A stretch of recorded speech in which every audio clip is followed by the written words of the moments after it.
Selamat datang lagi. Kali ini kita berada di episode ketiga, musim ketiga dalam menamatkan penalaran matematika UTBK atau SNBT. Dan di video kali ini kita akan membahas salah satu soal yang dikirimkan oleh pelanggan. Jadi ya kita langsung lihat aja apa yang ingin dia sampaikan. Dari Raffi Fenty Lover, Mas Surya, suaranya bikin aku merasakan kurang dari 3. Keep on uploading, Mas Surya, sehat selalu. Oke, kita langsung baca soalnya aja lah ya. Dan ini soalnya akan melibatkan konsep peluang, ya pastinya konsep yang sangat membingungkan. Jadi semoga di video ini kita bisa bersama-sama memahami tentangnya atau setidaknya lebih paham sedikit deh. Kita langsung baca ya. Dalam rangka menyambut program makan bergizi gratis, Sekolah X akan mengadakan lomba kreasi makanan bergizi. Untuk mendukung kelancaran kegiatan tersebut, sekolah membentuk panitia yang terdiri dari para murid. Murid-murid kelas Y merasa sangat terbantu dengan adanya program MBG, sehingga mereka berinisiatif untuk berkontribusi dengan menjadi panitia acara tersebut. Kelas Y ingin agar panitia inti didominasi oleh murid dari kelas mereka. Panitia inti terdiri atas ketua, bendahara, dan sekretaris yang dipilih dari murid kelas Y. Diketahui bahwa kelas Y terdiri dari 10 murid laki-laki dan 14 murid perempuan. Soalnya, banyak cara memilih panitia inti jika ketua harus merupakan murid laki-laki adalah berapa? Bagi kalian yang udah familiar dengan konsep peluang, kalian pasti langsung tahu ya, oh ini kita nanti pakai permutasi, kita tinggal faktorial dan lain sebagainya. Dan memang benar, tapi kita akan coba pahami dulu konsep banyak cara dan permutasi itu sebenarnya gimana sih? Ya, anggap kita mau nyusun 5 orang ini ke satu posisi atau satu kotak. Dan kita tanya, banyak caranya berapa? Ya udah, kita coba aja gitu. Masukin masing-masing orang ini ke kotak. Berarti kita nanti ada merah, ada kuning, ada hijau, ada biru, dan ada ungu. Banyak caranya berapa tuh? Banyak caranya ada 5. Gampang, ya kan? Tapi gimana kalau misalkan sekarang kotaknya ada 2? Untuk kotak pertama, banyak caranya masih sama. Berarti masing-masing orang ini bisa kita masukin aja dan ada 5 cara yang berbeda. Tapi ketika kita masuk ke kotak kedua, kita nggak bisa langsung masukin satu-satu. Karena ketika kita mau masukin orang di kotak kedua, kotak pertama pasti kan udah terpilih satu orang. Artinya kita udah mengunci satu orang, dan orang di posisi kedua ini sisa 4. Gitu, jadi ada kuning, ada hijau, ada biru, ada ungu. Atau posisinya ada 4. Tapi satu hal yang harus dicatat adalah posisi pertama ini bisa diisi oleh siapapun. Warna apapun ya dalam konteks ini. Jadi anggap ini merah, merah bisa diikuti oleh 4 orang. Kalau ini kuning, kuning pun bisa diikuti oleh 4 orang ataupun warna-warna yang lain. Jadi ada 5 orang, masing-masing dari kelima tersebut bisa diikuti oleh 4 orang. Jadi dikali gitu, ya kan? Banyak caranya adalah 5 dikali 4 atau 20. Semoga nggak bingung ya. Dan sekarang kalau misalkan ada 5 posisi yang harus kita tempati, ya udah sama aja. Jadi di awal kotak pertama bisa kita isi 5 orang dan belum ada yang dikunci. Di posisi kedua itu sisa 4 orang karena udah dikunci 1 di sini ya. Di posisi ketiga udah dikunci 2, sisa 3. Posisi 4 udah dikunci 3, sisa 2. Dan di posisi terakhir udah dikunci 4, sisa 1. Tapi masing-masing orang tadi ya kan, mereka bisa diikuti oleh jumlah sesuai dengan posisinya. Jadi dikali gitu. 5 dikali 4 dikali 3 dikali 2 dikali 1. Dan ini sebenarnya yang kita sebut faktorial, juga sebenarnya sama dengan permutasi gitu. Kita menyusun objek dengan memerhatikan urutannya. Untuk di sini berarti kalau kita mau ngambil R orang dari N, dalam kasus ini kita mau ngambil 5 orang dari 5 orang ya. Berarti rumusnya seperti ini. Contohnya tadi ya, kita mau ngambil 5 orang dari 5 orang. Ya udah, rumusnya kayak gini, kalau kita hitung nanti hasilnya adalah 5 faktorial. Sesuai. Atau kalau contoh sebelumnya, kita mau ngambil 2 orang aja dari 5 orang, ya udah 5-nya dikurang 2 faktorial atau 3 faktorial gitu. Karena kan kita mengabaikan 3 kotak sisanya nih. 3 kotak itu kan tadi 3 faktorial ya. Kita nggak peduli posisi 3 orang terakhir itu gimana, karena kita bahkan nggak mengurusi hal tersebut. Makanya total banyak cara itu kita bagi 3 faktorial. Kita buang lah istilahnya. Ya, ini jadi nanti seperti ini, hasilnya adalah 20 sama ya. Semoga tidak bingung. Kita akan ke soalnya, berarti sekarang kita akan pakai permutasi. Harus dicatat bahwa ada 10 murid laki-laki dan 14 murid perempuan. Dan kita pakai permutasi karena jika murid 1 menjadi ketua dan murid 2 menjadi bendahara itu tidak sama dengan murid 2 menjadi ketua dan murid 1 menjadi bendahara. Karena ini melibatkan jabatan atau posisi ya, pastinya walaupun yang menempati posisi panitia inti itu sama orangnya, tapi ada di posisi yang berbeda-beda, itu adalah urutan yang berbeda juga. Semoga nggak bingung. Ada 3 spot. Ketua harus laki-laki. Berarti kita dari 10 murid laki-laki bakal milih 1. Bendahara karena boleh perempuan atau laki-laki, ya udah. Berarti sisa 23 orang ya. 10 tambah 14 itu 24. Ada 1 orang yang udah dikunci, sisa 23. Sekretaris pun sama, semuanya boleh, tapi udah ada 2 orang yang dikunci, sisa 22. Kalau begini, ya kita tinggal masukin rumus permutasi aja. P101 itu seperti ini, hasilnya adalah 10 kali 9 faktorial per 9 faktorial, 10. P231 sama prosesnya, sisa 23. P221 itu nanti 22. Dan karena ini adalah dan ya, jadi ketuanya laki-laki dan bendaharnya dia dan sekretarisnya dia, kita kali. Banyak cara total kita kali, begitu. Karena mereka saling bergantung gitu kan. Ini adalah 5060 cara. Berarti soal pertama, jawabannya adalah 5060. Ke soal berikutnya. Sekarang, seluruh murid kelas Y akan dibagi menjadi 6 kelompok yang masing-masing terdiri atas 4 murid. Jika kelompok pertama dipilih secara acak, peluang bahwa keempat anggota kelompok tersebut seluruhnya murid perempuan adalah berapa? Sebelum masuk ke soal, sekarang kita akan pahami konsep kombinasi. Kalau tadi anggap kita mau ngambil 3 orang dari 5 orang pakai permutasi, ya udah caranya 5 kali 4 kali 3 gitu kan. Karena posisi yang berbeda, urutan yang berbeda itu juga kita anggap sebagai cara yang berbeda. Contohnya kayak gini. Tapi gimana kalau urutannya itu nggak diperhatikan? Dalam artian selama orang yang terpilih itu adalah mereka bertiga nih, hijau, merah, dan kuning, itu kita anggap sama aja gitu, nggak ada bedanya. Berarti 6 cara ini kita hitung sebagai satu cara yang sama. Makanya dari banyak cara total yang udah kita dapatkan, itu harus dibagi sama 6 lagi. Semoga masuk akal ya. Awalnya 6 ini dihitung 6, tapi karena kita sekarang nggak peduli, siapapun deh urutannya gimana, selama 3 orang ini yang kepilih kita hitung 1. Berarti totalnya itu harus dibagi 6 dulu. Jadi kita buang 6 cara tadi, kita hitung sebagai satu cara aja. Nah, ini kan sebenarnya 5 kali 4 kali 3 itu tadi permutasi.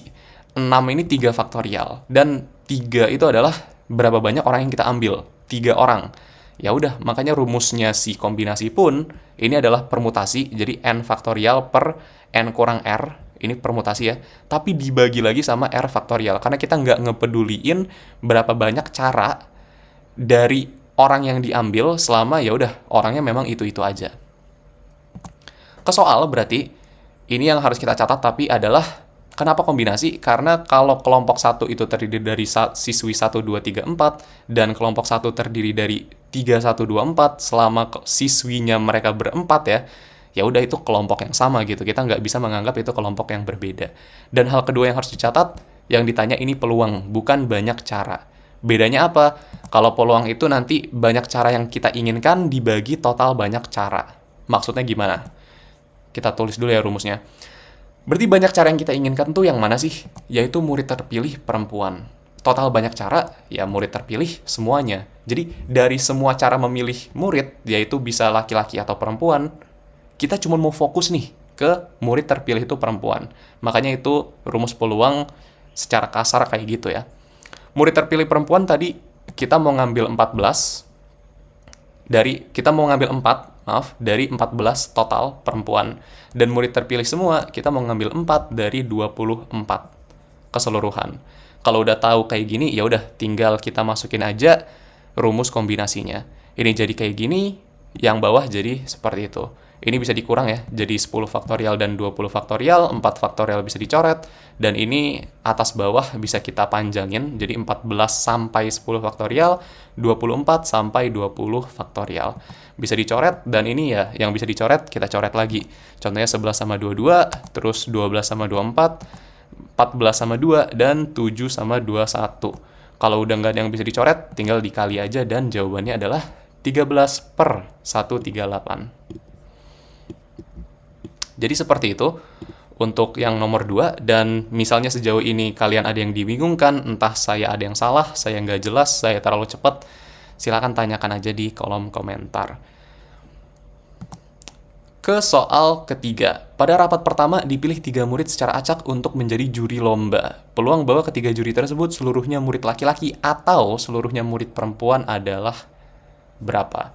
Ya, yang harus dicatat di sini adalah atau. Jadi sebelumnya kan ini dan aja ya kan. Kita mau pilih ketuanya ini, dan sekretarisnya ini, dan bendaharanya dia.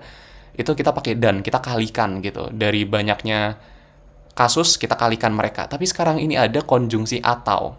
Dan kita coba pahami dulu maksudnya dari si atau ini ya dalam peluang. Misalnya di sini kasusnya adalah dadu. Dadu punya 6 sisi, ya kan? Kita mau tahu nih peluang mendapatkan angka prima. Angka prima di dadu apa aja sih? Ada 2, 3, dan 5. Artinya dari total cara itu 6, kita ada 3 cara. Jadi 3/6. Terus kita juga mau peluang mendapatkan angka 4. Ya udah, 4 ada 1 dari 6 cara. Sekarang kalau misalkan kita tanya peluang mendapatkan angka prima atau angka 4, ya udah kita tinggal tambahkan 4/6, 3/6 tambah 1/6. Karena atau sendiri itu definisinya boleh salah satu atau dua-duanya. Jadi ketika kita nanya atau, ya udah kita tambahkan, kita jumlahkan gitu ya kan. Artinya rumusnya untuk peluang X atau Y itu PX ditambah PY. Peluangnya si X kasus pertama ditambah peluangnya si Y kasus kedua. Ini P peluang ya, bukan permutasi. Tapi ada satu catatan yang kalian jangan lupakan. Misalnya nih, ya, yang ditanya sekarang peluang mendapatkan angka genap. Itu kan nanti jadinya 3/6. Ada 2, 4, dan 6. Kalau yang ditanya peluang mendapatkan angka prima atau genap, apakah langsung kita tambah? Seperti ini, jadi nanti hasilnya 6/6.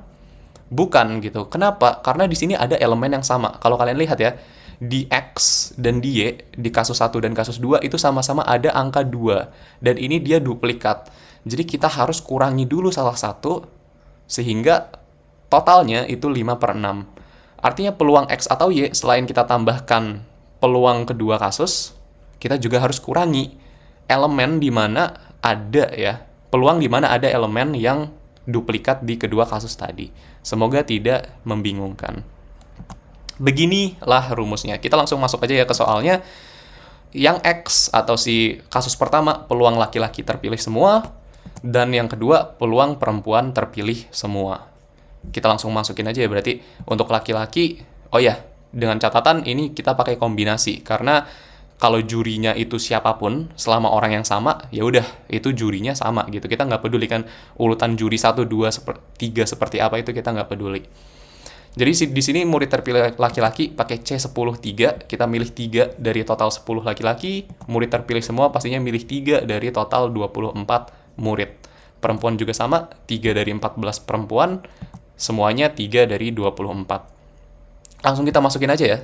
Kalau udah kayak begini, 10 faktorial per 10 kurang 3 faktorial kali 3 faktorial, sisanya pun nanti ngikutin, boleh dikurang dulu, jadi 7 faktorial dan 21 faktorial, 3 faktorial bisa dicoret, ini 10 faktorial dan 24 faktorial bisa kita panjangin ya, jadi seperti ini, 21 faktorial dan 7 faktorial bisa dicoret, sisa segini yang bisa kita hitung, ya udah kita hitung aja, dan ternyata nanti hasilnya dapat 30/506. Yang bawah juga sama persis, kita begini, kita kurangi, 3 faktorial dicoret, 14 faktorial dan 24 faktorial kita panjangkan, dicoret yang bisa, dan hasilnya nanti adalah 91/506. Yang ditanya, peluang laki-laki atau perempuan, ya udah kita tambahkan, dan dikurangi peluang yang ada di X atau yang ada di laki-laki, beserta yang ada di perempuan. Tapi ya sayangnya ya udah, kan seseorang tidak bisa laki-laki sekaligus perempuan ya, harusnya sih nggak bisa. Jadi peluang X yang ada di X dan ada di Y 0 begitu, jadi kita nanti kurangi dengan 0. Berarti ini nanti 121/506, atau kalau kita sederhanakan ini 11/46. Jadi jawabannya yang E. Memang peluang ini kita sebenarnya hanya perlu mengetahui kapan kita mengalihkan, kapan kita menambah, kapan kita mengambil R dari N orang, dan kapan pakai permutasi atau kombinasi, itu yang susah. Tapi ketika sudah tahu pakai yang mana, ya udah kita tinggal ngali-ngaliin aja. Semoga perkalian dan pembagiannya lancar ya. Ke soal terakhir. Dan ini sebenarnya soalnya mirip dengan soal pertama ya, cuman ada tambahan dikit aja. Peluang bahwa ketua yang terpilih adalah murid laki-laki, sedangkan sekretaris dan bendahara memiliki jenis kelamin yang berbeda. Ya udah, berarti di sini ini ya yang harus dicatat. Di sini pakai permutasi, karena kita melibatkan jabatan. Kalau murid 1 jadi ketua dan 2 jadi bendahara, itu nggak sama kalau 2 jadi ketua dan murid 1 jadi bendahara. Berarti ada 3 spot. Ketua harus laki-laki, bendahara, sekretaris jenis kelaminnya harus berbeda. Jadi ada 2 kasus juga nih. Bendaharanya laki-laki, sekretarisnya perempuan. Bisa juga bendaharanya perempuan, sekretarisnya laki-laki. Kalau kasus pertama ya, berarti laki-lakinya 10 orang, diambil 1, bendaharanya laki-laki, karena udah diambil 1, sisa 9, kita ambil 1 lagi, perempuan karena belum diambil ya, kita bisa ngambil 14 dari 1. Ini pun sama, ketuanya P101, bendahara karena belum diambil, masih sisa 14, sekretaris karena udah diambil ketua 1, sisa 9. Kalau kalian lihat, ini kan urutannya sama ya. Dia, maupun yang kedua, ini sebenarnya sama, cuman beda urutan. Dan karena kita nanti akan mengalihkan semuanya, jadi urutan sebenarnya nggak ngaruh. Ini pakai dan juga ya, jadi nanti ya udah kita kalikan semuanya, nggak ditambahkan. Jadi ini kita bisa anggap 2 kasus ini adalah perhitungannya sama persis. Jadi kita kalikan 2 aja untuk memudahkan perhitungan. Begitu. Ya udah, P101 itu 10 faktorial per 10 min 1 faktorial. Nanti kita dapat hasilnya adalah 10. 91 itu adalah 9. 14 1 adalah 14. Kita kalikan aja semuanya, 10 kali 9 kali 14 kali 2. Dan ya udah, kita hitung peluangnya. Banyak cara yang diinginkan tadi, 10 kali 9 kali 14 kali 2, banyak cara total. Cara semua murid terpilih. Berarti ada 24, kita pilih 3, pakai permutasi. Ini nanti seperti ini, bisa dikurangi, 24 kita panjangin, kita coret 21-nya, ya ini kalau kalian hitung dan kalian sederhanakan, nanti dapat di 105/506. Oke, sekian di episode kali ini yang kita bisa bahas. Semoga kalian mendapatkan ilmu yang bermanfaat, dan memang peluang ini salah satu yang paling abstrak juga ya, kita nggak bisa benar-benar membayangkan prosesnya gimana, kita cuma bisa ngali-ngaliin aja, apalagi kalau harus dihitung satu-satu kan capek ya. Jadi kalau selama video ini saya ada yang salah, ada yang kurang, ada yang nggak jelas, ada yang kecepatan, atau kalian ingin memberikan keluh kesah kalian terhadap materi peluang, silakan berikan di kolom komentar. Dan terima kasih banyak ya atas perhatian dan telah menonton video ini. Semoga kita bisa bertemu di lain waktu. Terima kasih.